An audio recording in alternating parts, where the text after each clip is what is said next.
Hello प्यारे बच्चों, कैसे हैं। आज न्यू चैप्टर आपके सामने ट्रायंगल्स लाए हैं। ट्रायंगल्स तो बहुत पहले हम लोग पढ़े हैं, लेकिन इसमें कुछ थ्योरम सीखेंगे, कॉन्ग्रुएंसी रूल सीखेंगे। बहुत नया होने वाला है, बस 15-20 मिनट बने रहिए। ओके। गौतम बुद्ध क्या बोले हैं? क्रोध को पाले रखना गर्म कोयले को किसी और पर फेंकने की नियत से पकड़े रहने के समान है। क्रोध करते हैं तो पहले हम भी तो जलते हैं, नुकसान होता है। प्यारे बच्चों, ज़्यादा क्रोध नहीं करना चाहिए। तो चलते हैं और ट्रायंगल का पहले डेफिनेशन देखते हैं।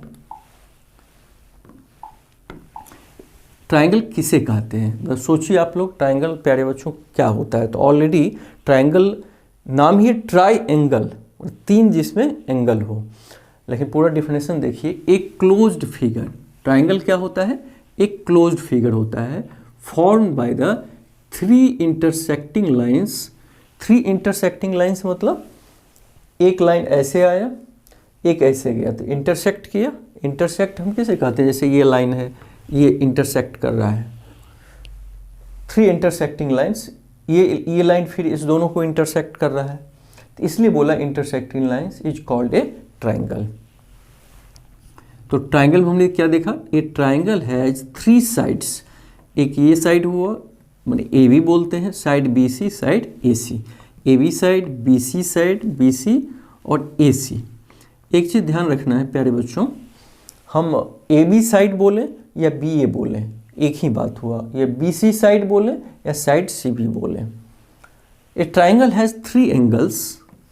ये देखिए, angle B, angle C, angle ए।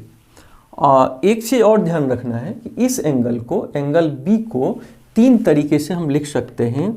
इसको एंगल ए बी सी या सी बी ए भी लिख सकते हैं, या एंगल बी। तीनों स्थिति में देखिए बी बीच में आना चाहिए। ए बी सी, बी बीच में आ गया, या सी बी ए, बी बीच में आया, या एंगल बी। हम तीनों नाम इसका दे सकते हैं। Point A B C are three vertices. प्यारे बच्चों, ये जो पॉइंट यहाँ है A, point B, point C, point of intersection of two sides. Two side जहाँ इंटरसेक्ट कर रहा है जिस पॉइंट पे, उस पॉइंट को हम वर्टिसेज बोलते हैं। तो there are three vertices A B C. हमने क्या सीखा कि किसी ट्रायंगल में थ्री एंगल्स होते हैं, थ्री साइड्स होते हैं और थ्री वर्टिसेज होते हैं। Congruence of triangle. कॉन्ग्रुएंस किसे कहते हैं? देखिए, ये मेरे इसमें मार्कर है। सेम शेप एंड साइज का अगर दूसरा मार्कर हो तो हम क्या कहेंगे? दोनों इक्वल है। लेकिन ट्रायंगल में, जैसे मान लीजिए कोई ट्रायंगल है,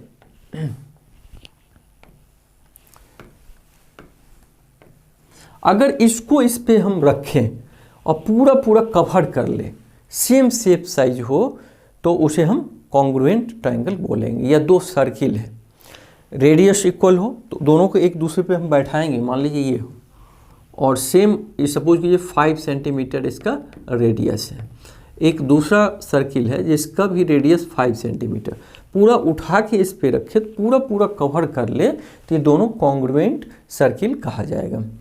जैसे मान लीजिए एक ट्रायंगल ये हो और एक बहुत बड़ा हो, तो क्या ये कॉन्ग्रुएंट होगा? नहीं, कॉन्ग्रुएंट नहीं होगा। तो ये तो हम मौखिक समझते हैं, इस पे कुछ डेफिनेशन देखें, कुछ रूल्स को पढ़ेंगे। तो कॉन्ग्रुएंस ऑफ ट्रायंगल क्या बोला है? Equal in all respect whose shapes and size are both the same. माने इक्वल ऑल रिस्पेक्ट में इक्वल हो, माने दोनों का एंगल इक्वल हो, दोनों का साइड इक्वल हो, सब कुछ इक्वल हो। अब देखिए, एक सीपीसीटी क्या बोलते हैं? इसका फुल फॉर्म है corresponding parts of congruent triangles. CPCT, corresponding parts of congruence triangle, CPCT. माने जब दो ट्रायंगल अगर कॉन्ग्रुएंट होता है तो उसका करस्पॉन्डिंग पार्ट क्या होते हैं? इक्वल। तो हम बोल सकते हैं बाय सीपीसीटी ये एंगल इसका, ये साइड इसका इक्वल है। तो इस तरह हम सीपीसीटी का प्रयोग करते हैं कब? जब दो ट्रायंगल कॉन्ग्रुएंट होता है तो हम बोलते क्या हैं कि करस्पॉन्डिंग पार्ट्स इक्वल हैं। CPCT क्या बोलता है? Theorem states that if two और मोर ट्राइंगल्स आर कॉन्ग्रुएंट, जब दो या दो से ज़्यादा ट्राइंगल कॉन्ग्रुएंट हो, then corresponding parts are equal. CPCT का फुल फॉर्म ही है corresponding parts of congruent triangles are equal. CPCT का फुल फॉर्म हुआ corresponding parts of congruent triangle. लेकिन इस थ्योरम का मतलब क्या निकल रहा है, इस चीज़ का मतलब क्या निकल रहा है कि दो ट्राइंगल जब कॉन्ग्रुएंट हो तो करस्पॉन्डिंग पार्ट्स इक्वल होंगे। सपोज कीजिए ये दोनों ट्राइंगल, ये और ये इक्वल है, ABC DB DEF, ये E है। तो CPCT से अगर दोनों ये कॉन्ग्रुएंट हो, कॉन्ग्रुएंट को हम लिखते कैसे हैं? ट्राइंगल ABC कॉन्ग्रुएंट ऐसे कर देते हैं, ऊपर ऐसे करते हैं, ट्राइंगल DEF। तो प्यारे बच्चों, अगर हम ये बोलें दोनों कॉन्ग्रुएंट है तो इसका मतलब AB is equal to DC, BC is equal to CF, AC is equal to DF, और तीनों करस्पॉन्डिंग एंगल भी इक्वल होंगे। तो CPCT हमने क्या सीखा? Corresponding parts of corresponding triangles are equal, sorry, corresponding parts of congruent triangles are equal. दो triangle अगर कॉन्ग्रुएंट हो, करस्पॉन्डिंग पार्ट्स इक्वल होंगे। अब देखिए कॉन्ग्रुएंसी में क्या ये दोनों ट्राइंगल कॉन्ग्रुएंट है? सोच के बताइए। ये 7 cm है बट इसके साइड वाला 6 है, ये 5 है, 7 है, 6 है और ये 5 है। क्या ये कॉन्ग्रुएंट होंगे? सोचिए जरा, सोचिए। होंगे। क्यों होंगे?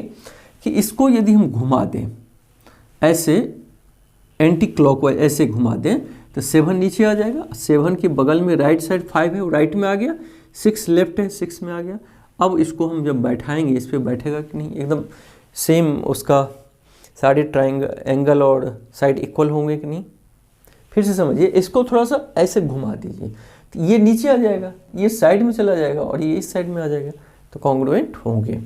लेकिन जिसको घुमाने के बाद भी ठीक नहीं बैठे, जैसे ये देखिए 7 है, ये 5 है, अब इसको घुमाइए, इसको अगर हम घुमाते हैं तो 7 नीचे आएगा, 5 राइट साइड में चला जाएगा, लेकिन इसका नीचे का तो 7 मिलेगा, लेकिन इसको जब घुमाए तो 5 राइट साइड में यहाँ है, लेकिन राइट में 6 है, 6 फिर इधर आ जाएगा, इधर लेफ्ट में 5 है।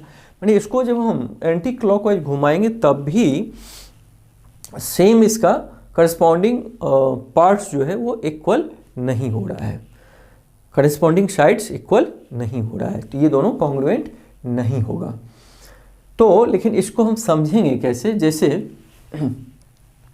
ABC लिखा है, ABC, और यहाँ से लिया है DEF। अगर ये दोनों ट्राइंगल कॉन्ग्रुएंट है, लेकिन यदि हम ऐसा लिख दें triangle ABC congruent triangle FDE, ये गलत हो जाएगा, ये नहीं है। हमने क्या बोला? दोनों कॉन्ग्रुएंट है, लेकिन लिखने का तरीका इसमें थोड़ा अलग अपनाना पड़ेगा, क्योंकि आपने अगर लिख दिया ट्राइंगल ABC और फिर यहाँ से ले लिया FDE, दोनों कॉन्ग्रुएंट है, तो गलत हो जाएगा। क्यों गलत होगा? इसमें सोच के देखिए, क्या AB, ऐसे चेक करने का तरीका क्या है, AB क्या FD के बराबर है? AB क्या FD के बराबर है? नहीं, ये 7 है, ये 6 है।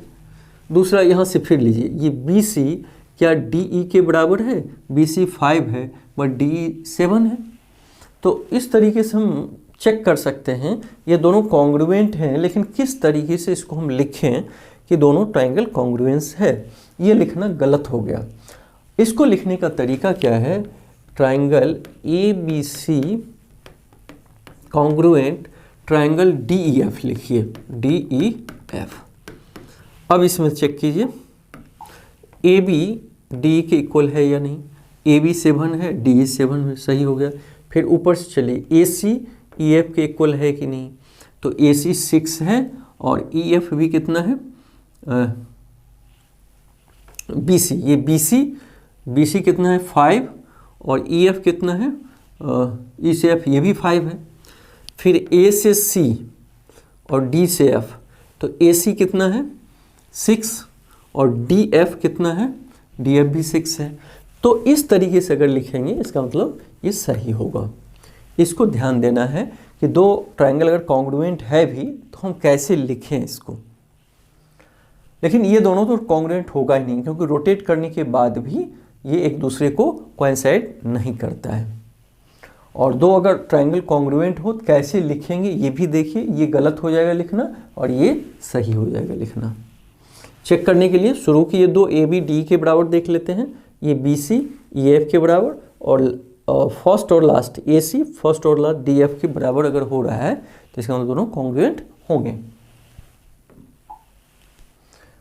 अब vertices A correspondents to D, इसको हमने बोला लेकिन लिखेंगे कैसे। अगर ये ऐसे लिखा हो कि इस तरह से ये साइन बना हो, अगर ए और ऐसा लिखा हो तो इसका मतलब दोनों करस्पॉन्डेंट्स है। करस्पॉन्डेंट का मतलब हुआ ठीक उसी जगह जहाँ ए है देखिए डी है कि नहीं, या बी जहाँ है ये बी है यहीं पे ई है तो बी ये केवल लिखा रहे हैं, इसका मतलब होगा बी ई करस्पॉन्डेंट है, मतलब उसी के अनुरूप है। सी एफ वर्टिसेस सी और वर्टिसेस एफ दोनों करस्पॉन्डेंट्स हैं, इसका ये मतलब हुआ। ए बी डी लिखा है, ए बी ए से बी और डी सी, ये भी 5 है ये भी 5 है और जिधर ये है वो भी इधर है और दोनों का लेंथ भी इक्वल है। तो देखिए लिखा है ना A B correspondent D, A C correspondent D F, A C भी 4 है डी एफ भी 4 है तो इसका लेंथ भी इक्वल है और एक ही तरफ दोनों है तो दोनों करस्पॉन्डेंट्स हो जाएगा। इसी तरह B C correspondent E F. लेकिन इस पहले वाले केस में आइए, क्या A B correspondent E D F का है? नहीं है। हाँ जहाँ ये है वही है लेकिन लेंथ दोनों का बराबर नहीं है। इसमें A B correspondent D E का है तो यहाँ हम लिख सकते हैं ए बी करस्पॉन्डेंट डी, क्योंकि घुमाने के बाद तो इसी साइज में आ जाएगा ना। तो ये चेक करना है। तो ये देखा हमने करस्पॉन्डेंट को कैसे लिखेंगे। अब criteria for congruence of triangle. प्यारे बच्चों दो ट्रायंगल कब कॉन्ग्रुएंस होंगे इसकी कुछ शर्तें हैं, क्राइटेरिया है जिसको हम ये देखेंगे। एक्जिम का मतलब होता है स्वयं सिद्ध, इसको प्रूव करने की जरूरत नहीं है प्यारे बच्चों, ऑलरेडी प्रूव्ड है, ऑलरेडी ये सिद्ध है। क्या? SAS congruence rule. SAS का मतलब क्या होता है? SAS का मतलब S से साइड, A से एंगल और इस S से फिर क्या होगा? साइड। अगर दो ट्रायंगल में दो साइड और उसके बीच का एंगल, जैसे ये साइड इसका बराबर हो, ये इसका इक्वल हो, इसके बीच का एंगल इक्वल हो तो दोनों ट्रायंगल कॉन्ग्रुएंट होगा। ये स्वयं सिद्ध है, इसको प्रमाणित करने की जरूरत नहीं है। उसको कैसे लिखा है? Two triangles are congruent if two sides and included angle. Two sides मान लीजिए ये और ये और इंक्लूडेड मतलब इस साइड के बीच का, इस साइड के बीच का included angle of one triangles are equal to the corresponding two sides. इसी करस्पॉन्डिंग टू साइड्स का इक्वल हो, ये इसका इक्वल हो and the included angle of the other triangle, और ये इसका इक्वल हो, जैसे A B equal D, A B equal D, angle A B C, angle A B C ये एंगल और डी ई एफ मतलब ये एंगल इक्वल है और बी सी इसका बराबर है। माने ये कोई भी, जैसे अगर ये साइड इसके इक्वल होता, ये साइड इसके इक्वल और ये एंगल के इक्वल होता तब भी दोनों कॉन्ग्रुएंट हो जाता है। माने दो ट्रायंगल कॉन्ग्रुएंट होते हैं यदि दो साइड करस्पॉन्डिंग साइड के इक्वल हो और उसके बीच का इंक्लूडेड एंगल भी इक्वल हो। इसे हम SAS कॉन्ग्रुएंस रूल बोलते हैं। और लेकिन कहीं अगर रहे SSA, माने कोई दो, SS का मतलब कोई दो साइड, जैसे ये दो साइड ले लिए और कोई एंगल ले लिए तो इससे ही कॉन्ग्रुएंसी प्रमाणित नहीं होगा। उन दोनों साइड के बीच का एंगल होना चाहिए। ये नहीं कहीं से दो साइड ले लिए, मान लो ये साइड इसके इक्वल है, ये साइड इसके इक्वल है, एंगल सी इक्वल एफ है, तब कॉन्ग्रुएंस की कोई गारंटी नहीं है। अगर दो साइड्स उसके बीच का एंगल करस्पॉन्डिंग दो साइड्स बीच के एंगल के इक्वल हो, इसका मतलब दोनों कॉन्ग्रुएंट होंगे। तो एस एस का मतलब क्या हुआ प्यारे बच्चों? Side angle side, side angle side. अब एक थ्योरम है। थ्योरम का मतलब क्या होता है? हमें प्रूव करना पड़ता है। क्या? ए ऐसे congruence rule, two triangles are A से एंगल फिर एस से साइड ए से एंगल, माने दो ट्राइंगल कॉन्ग्रुएंट होंगे यदि दो एंगल और उसके बीच का साइड इक्वल हो। अभी हम फिगर बनाते हैं, यही लिख रहा है two triangles are congruent if two angles and the included side. मान लीजिए एक ये ट्राइंगल है और दूसरा ट्राइंगल है एक ये, कह रहा है टू एंगल्स, तो कोई मान लीजिए एक एंगल ये, एक ये एंगल, फिर ये एंगल और ये एंगल, टू एंगल हो गए। The two angles and the included side, included side इसके बीच का साइड, इस दोनों एंगल के बीच का side of one triangle are equal to corresponding two angles and the included side of the other triangle. ये कह रहा है कि दो ट्राइंगल कॉन्ग्रुएंट होंगे यदि दो एंगल और उसके बीच का साइड इक्वल हो, माने ये एंगल इसके बराबर हो, ये साइड इसके इक्वल हो, ये एंगल इसके इक्वल हो, तो दोनों ट्राइंगल क्या होंगे? कॉन्ग्रुएंट होंगे। तो प्यारे बच्चों इसको प्रूव करना है, तो कैसे प्रूव करेंगे जरा इसको देखना है।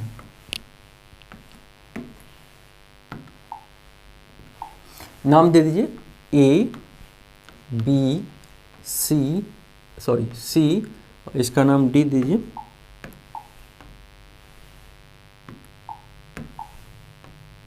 D E F. तो गिवन क्या क्या है? गिवन है angle B is equal to angle D, ये दोनों इक्वल है। B C is equal to D E, ये B C is equal to D, angle C ये angle is equal to angle E. तो हमें प्रूव क्या करना है? Prove that triangle A B C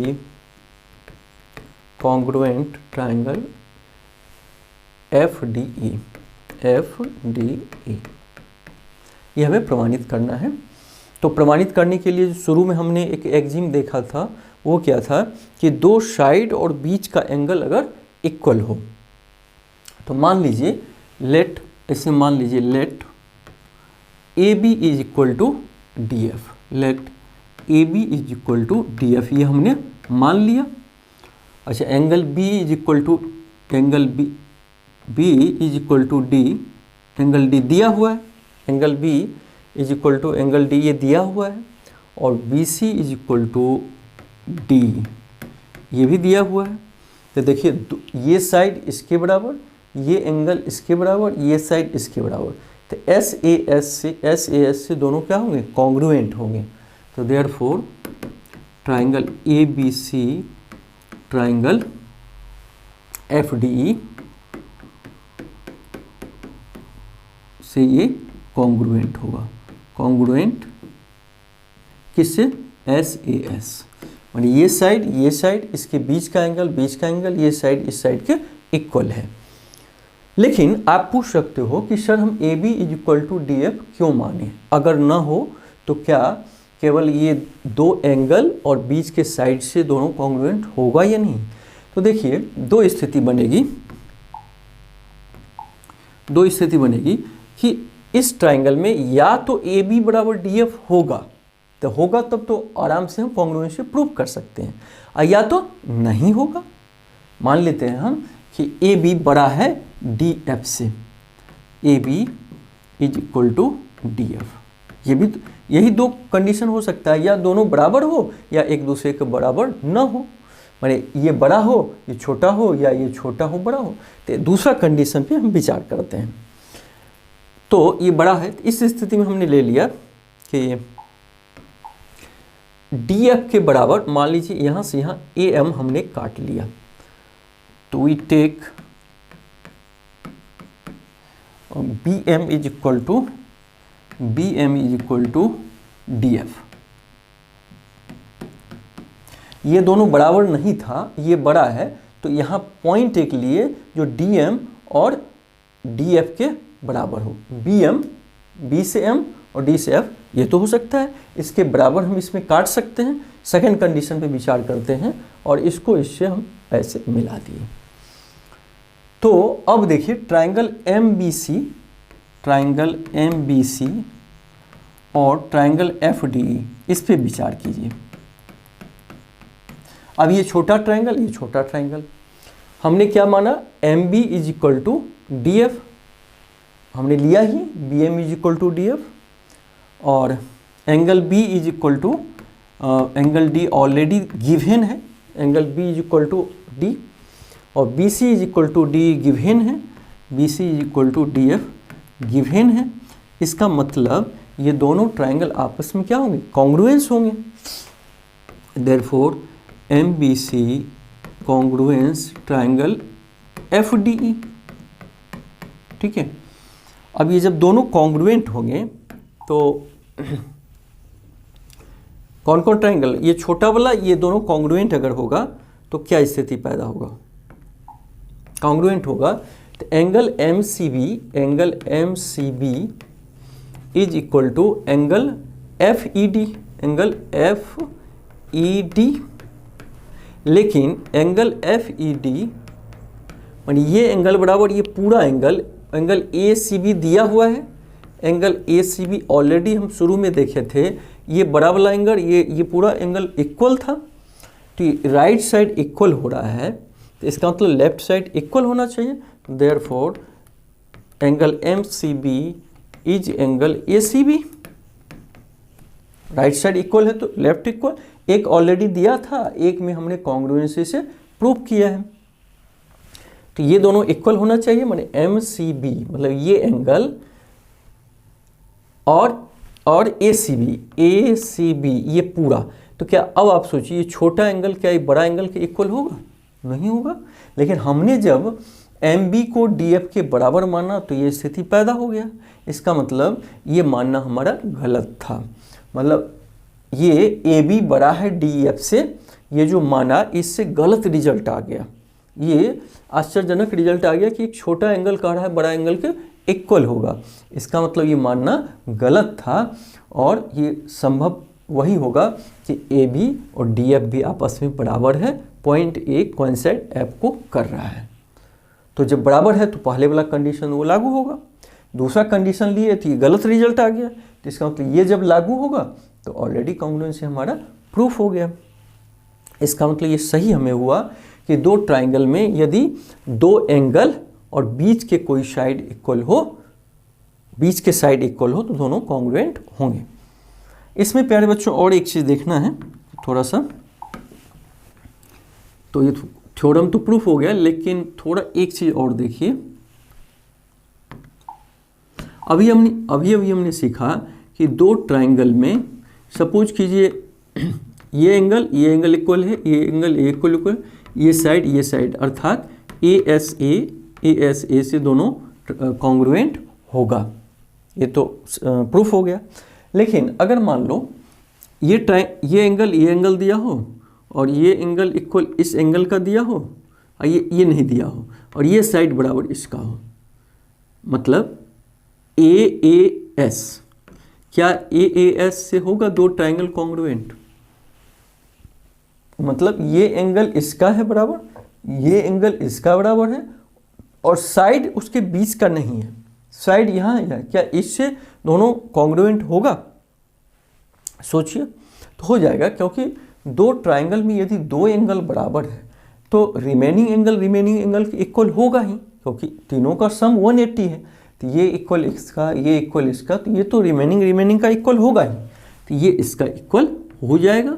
ये ऑलरेडी दिया है तो बीच का साइड आ ही गया। तो ए एस भी हो, माने किसी दो ट्राइंगल में कहीं कोई दो एंगल बराबर हो, कोई साइड इक्वल हो करस्पॉन्डिंग साइड के, कोई जरूरी नहीं बीच का ही, तब भी वो ट्रायंगल कॉन्ग्रुएंट होगा। बीच का हो जाए तो और अच्छा, साइड कहीं भी हो तो, क्योंकि तीनों जब दो एंगल इक्वल होगा तो तीसरा एंगल ऑलरेडी इक्वल हो जाएगा, तो वो करस्पॉन्डिंग साइड बीच में आ ही जाएगा। तो पूरा उम्मीद है कि आप इस चीज़ को समझ पा रहे होंगे। तो आज इतना ही।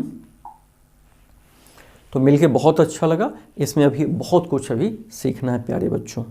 तो मेन दो कॉन्ग्रुएंसी का स्वयं सिद्ध मैंने ऑलरेडी प्रूव्ड किया है, दो साइड और बीच का एंगल SAS इक्वल होने से दोनों ट्रायंगल कॉन्ग्रुएंट होगा। Thank you.